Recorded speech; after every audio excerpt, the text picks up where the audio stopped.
This is one of our biggest events of the year when we have about 500 to 600 people that come in, and it is a little bit different from other museums where we are able to be a little bit more hands-on. We have children upstairs building a brick wall. We have kids that are doing crafts.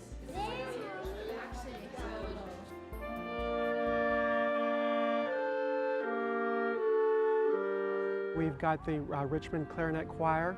They've been here a few years. We have a magic show. Is this your card? Is this his card that he picks? Yes, thank you. And we have a train display. We definitely love the community coming in, both the young and old. This building's been here for 187 years, and we have people drive by all the time saying that they look forward to the opportunity to get inside the building, and now they're able to do that, and they're surprised to find out how many different uses that Walkerton's been used for over the years. One of the things that we love to do is to serve tea to our guests here. That would have been a very common thing throughout the 1900s, so we continue that tradition today. Later on tonight, Santa Claus shows up on a fire truck, and he'll help everyone turn on our Christmas tree lights that's just across the street.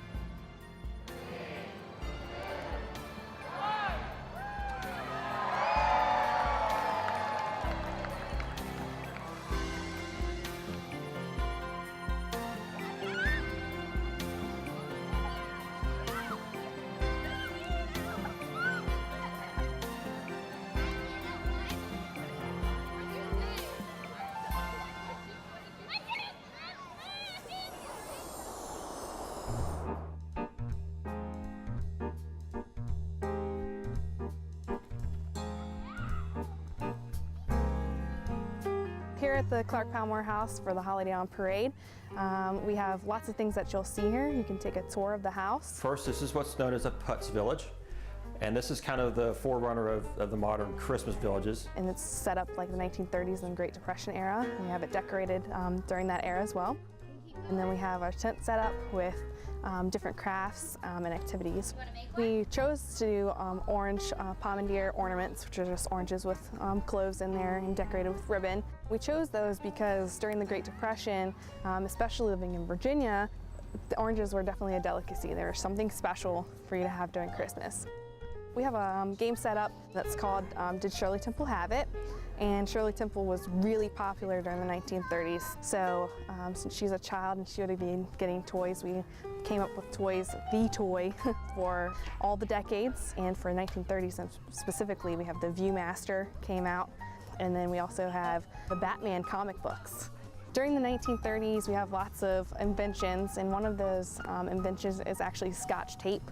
Before the 1930s, you'd have to use either string to tie your packages or actually straight pins to wrap up your packages. So it was a really great and time saver invention during the 1930s of the Scotch tape, so they could quickly wrap presents and get them to where they need to go.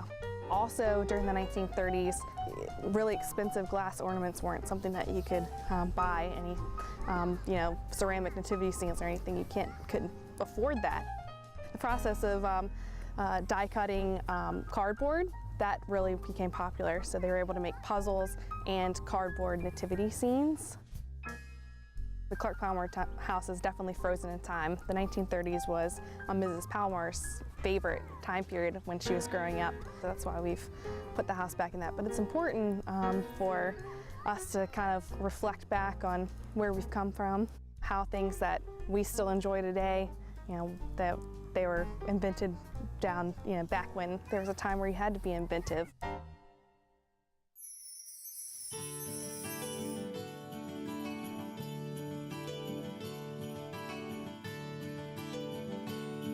Here at Meadow Farm, we are displaying the holidays in a little different way.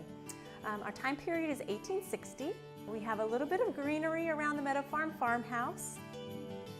Greenery is kind of representative of new life and springtime and all that's to come and flourish and hopefully be offered to the family in the upcoming year.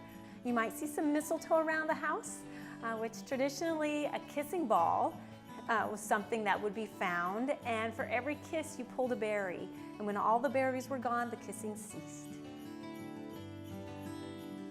We've got a Christmas tree in our parlor, which is actually a new tradition in the mid-1800s, something brought over from the Germans that was not accepted by everyone at the time. During the holidays, we all enjoy a good feast, and in 1860 that was no different. They would be cooking large fares, any kind of meats, especially chickens, turkeys, and holiday fare would include whatever seasonal vegetables that might be available. You might have pies, not necessarily the types of pies, fruit pies that we're familiar with, but maybe meat pies and vegetable pies, things like that. Another tradition are stockings hung by the fire. The story goes that a nobleman lost all of his money and couldn't find a way to come up with a dowry for his children, his 3 daughters. So as he worried one night, St. Nicholas heard his pleas for help and decided to drop 3 bags of coins down the chimney, which landed in the girls' stockings that were drying by the fireplace. People traditionally would, after that story regarding the stockings, not necessarily hang stockings, but maybe something else that would ensure them to get a bag of gold. A lot of times when people come to Meadow Farm, they expect lots of festive greenery and garlands and lights, and we're just not quite there. This is a time where holidays were a little more muted in its celebration, whereas things were a little more representative, and family and the food and just the gatherings were the most important.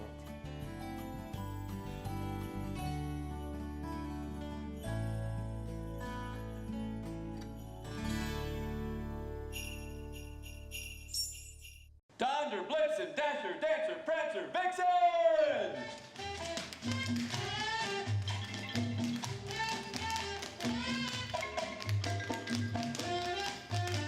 We decided when we opened the facility that we wanted to do something much like the Rockettes used to do way back when in New York at Radio City Music Hall, where the Rockettes did a performance prior to showing the holiday movie every year.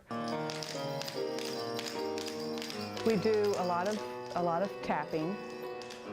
We have a couple of wonderful singers that perform. Jingle bells, jingle bells, jingle all the way.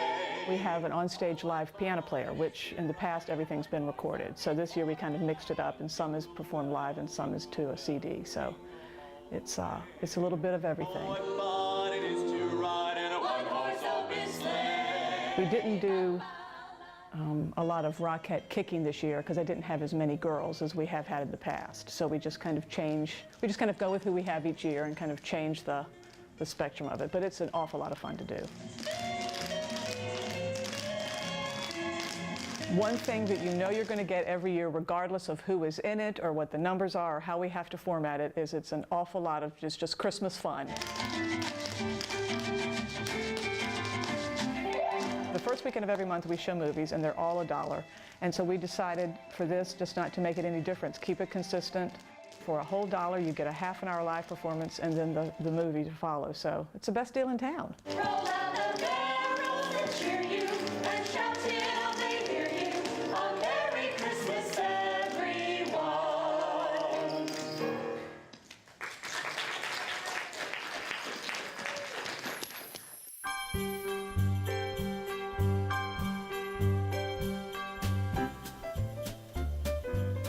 We're here to promote a safe event, and should any need for law enforcement arise on the river, whether that's a safety issue or a law enforcement issue, we're here to take control of that situation.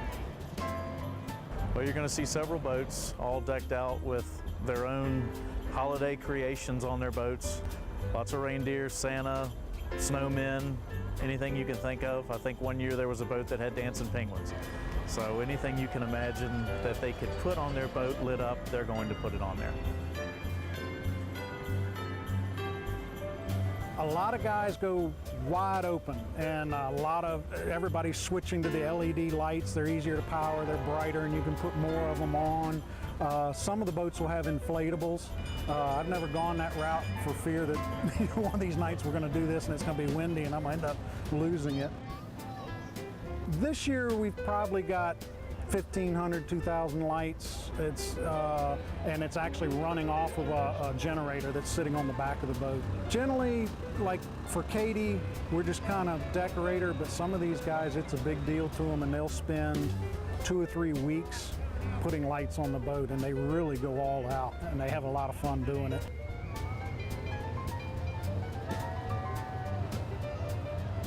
It's a lot of fun, it's a lot of camaraderie amongst the boaters, but it also brings the community together. We'll pass several places on the river, Kingsland Reach, where there'll be 2,000 people. So it brings the boating community and the community at large together.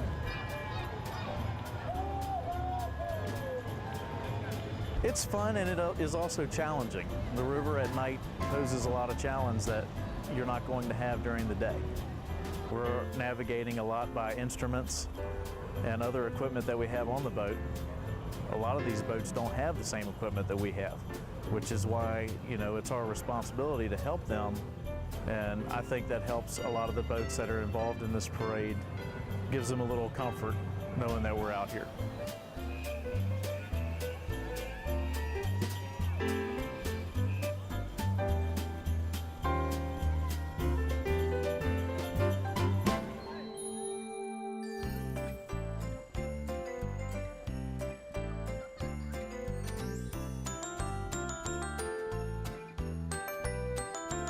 When I was about 8 years old, I found a box of lights in the shed, and I've always had this thing for lights. So me and my dad came out and put lights up. It was a door and 2 bushes. And next year, he bought a couple more strings of lights. We did a little bit more, and about 4 years later, he says, you know, since you enjoy doing it more than I do now, if you want to do it, keep going at it. He bought me pretty much whatever I needed, and he just let it grow. You know, because of my dad letting me do it and financially backing it when I was a kid, you know, this is what we had today.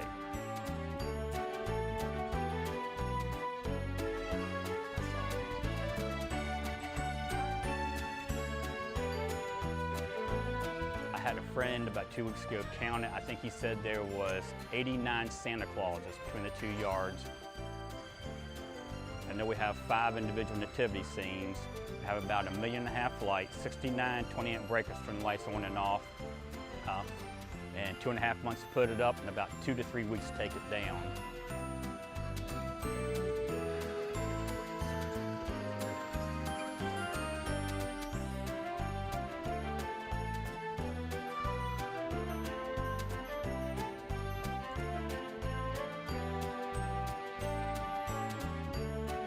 We do this for a couple of reasons. Main thing is for the family. My mother loves it. It's fun to do. It's a hobby. It's a hobby that benefits everybody. Everybody can come by and enjoy it. It's almost like we say, it's sort of a kind of an art form. Then to stand out here and just listen to the people, no matter how young or how old, everybody's happy and enjoy it and lifts them up. That's why we do it.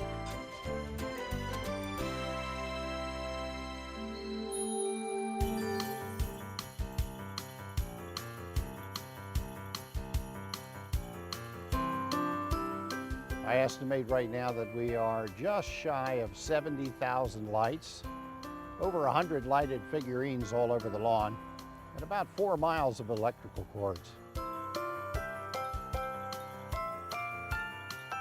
It takes me approximately 2 months to set it up. It comes down in about 6 weeks. We average about 22,000 visitors a year.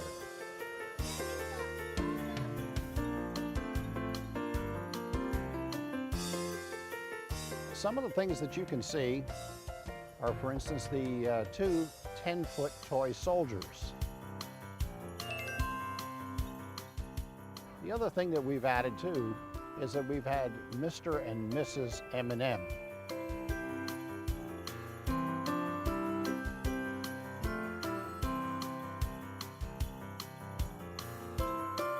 It's something that I'm doing, it's something that I created, and I'm always apprehensive as to whether other people will like it or enjoy it, and so far it's been overwhelming.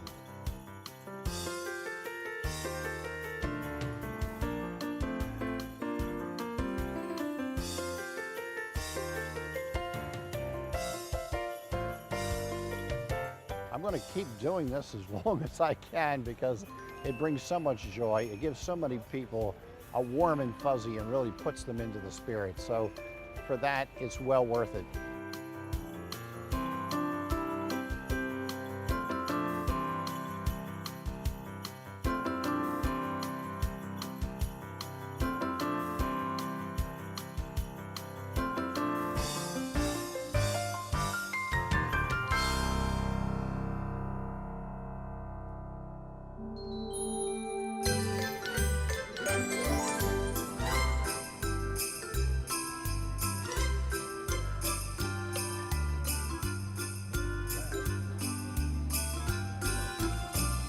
Well, we started decorating here in 1999, and the wife made an innocent comment after a limo trip to see the Christmas lights that night.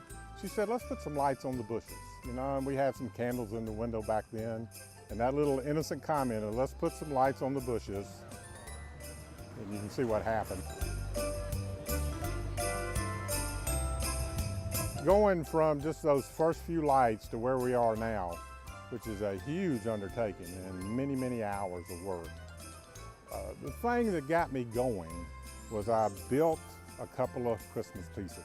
But the first one I built, it has lights in it. It was a nativity, and it's right up front and center of the yard. And I can always remember when I first turned it on. You know, this is the first thing I've ever built. You know, I'm not used to doing this. And I remember plugging it in, and I went, wow,